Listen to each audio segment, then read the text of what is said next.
McDonald's worker and a McDonald's striker from Crayford in South East London.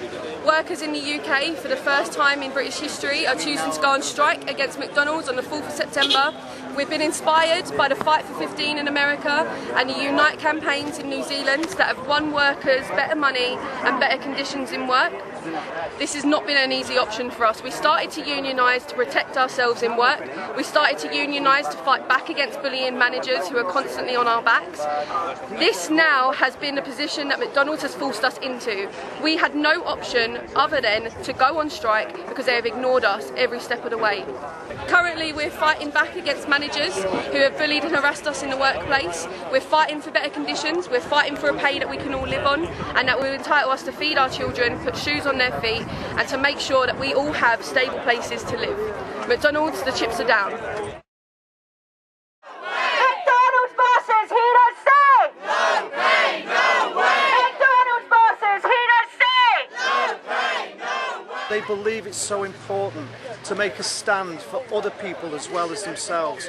Some of their colleagues find themselves, not being able to put food on the table, and they don't like the idea of people working alongside them with no fixed abode. Of 17-year-old, young men and young women with no homes, no real means of supporting themselves on the low wages that companies that like McDonald's are making. A company that finds it okay to pay their chief executive in excess of £6,000 an hour. A company that makes $21 billion per year in profit.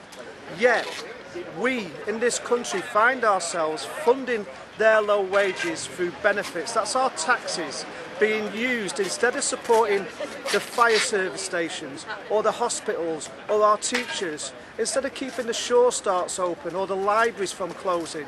What's happening is our taxes are being used to prop up the low pay of a company that has the ability to successfully pay workers a wage where they can lead and live a decent life.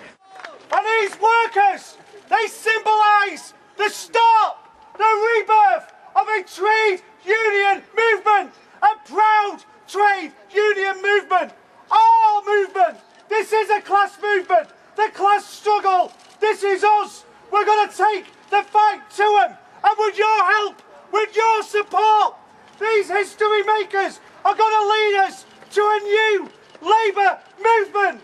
And I really want to give, and hope you give, the warmest, the most affectionate support and applause to Shen, one of the striking workers.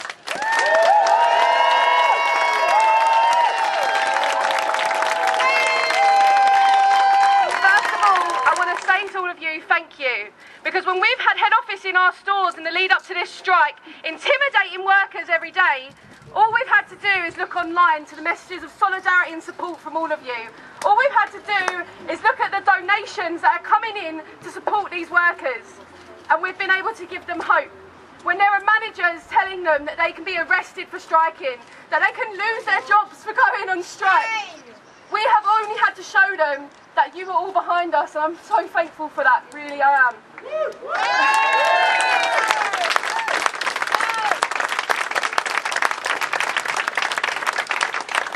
I'm also incredibly proud of my workers at my store who have joined the union with me.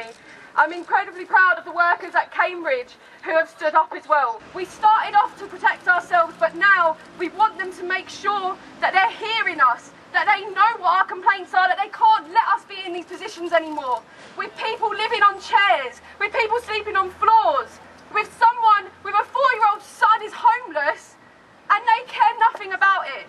And no longer will it happen. We need a living wage for people. We need good hours, good contracts that mean that we're on a stable lifestyle. We need better conditions. And that all starts here. Thank you.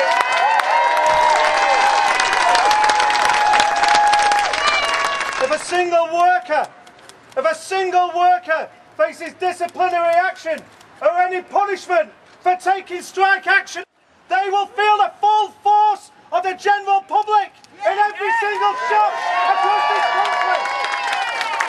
No worker who's taking legitimate industrial action should face the sack or face disciplinary action. And let's make sure that we send that message to every single part of this country. Many workers across the fast food industry are being inspired to come and join a trade union, to organise themselves in a workplace, to fight for a better, more secure life for themselves and their colleagues. These workers said, to them, impossible is nothing. And today, these workers and their brave stand will start that process of real change for every worker in this country.